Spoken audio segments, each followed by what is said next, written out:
Hello, welcome back to my channel.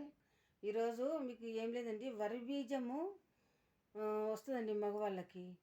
వరి బీజం వచ్చినప్పుడు బాధపడాల్సిన అవసరం లేదు. పొగాకు ఉంటుంది కదా, పొగాకుని నీళ్ళల్లో తడిపి దాన్ని పట్టులాగా కట్టాలి. దానికి వేసి కట్టు కడితే దాని వాపు తగ్గిపోతుందండి, ఏముండదు.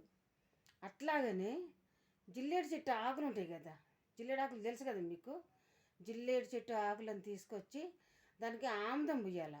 ఆముదం పూసి గోరువెచ్చగా చేసి దాన్ని వరిబీజం మీద వేసి కట్టాలండి. రాత్రిపూట కట్టుకొని పండుకోవాలి. ఇలా చేస్తూ ఉంటే ఎంతటి బాధ ఉన్న వరిబీజమైనా సరే కానండి, నొప్పి తగ్గిపోయి యథాస్థితికి వస్తుందండి.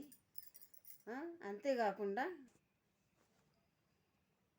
2 తులముల జిల్లేడు ఆకులను తీసుకురావాలండి.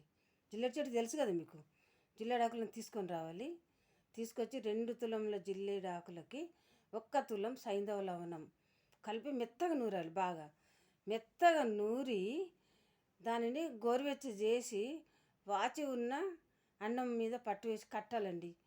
ఇట్లా కడుతుంటే మొత్తము నొప్పి తగ్గిపోయి సుఖంగా ఉంటుంది. మళ్ళీ వరిబీజం నొప్పులు కానీ వాపు కానీ ఏదైనా కానీ మళ్ళీ రాదండి. ఇది కూడా మీరు చేసి చూడండి. వరిబీజం వచ్చిందని ఏదో భయపడిపోయి హాస్పిటల్ చుట్టూ తిరిగి మందులు కొనుక్కొని చేసి అనవసర ఖర్చులు పెట్టి బదులుకంటే ఇక మగవాళ్ళు ఇది ఒక్కటి చెయ్యండి. చేస్తే మీకే తెలుస్తుంది. చేసి చూడండి ఇది. ఎందుకంటే మాది అనువంశిక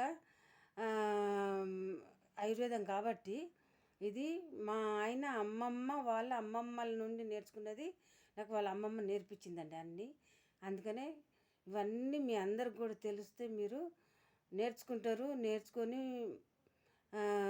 మీకు మీరు మంచిగా కావాలన్న ఉద్దేశంతోనే మీకు ఇవన్నీ నేను చెప్తున్నాను. కొన్ని గ్రంథాలలో సేకరించినవి ఉన్నాయి, కొన్ని మా వారి అమ్మమ్మ వాళ్ళు చెప్పినవి ఉన్నాయండి. అందుకని ఇవన్నీ మీకు చెప్తున్నానండి. చేసి చూడండి, భయపడాల్సిన పని ఉండదు. వరిబీజానికి సబ్స్క్రైబ్ చేయండి, లైక్ చేయండి, షేర్ చేయండి, కామెంట్ పెట్టండి. ఉంటానండి. బాయ్.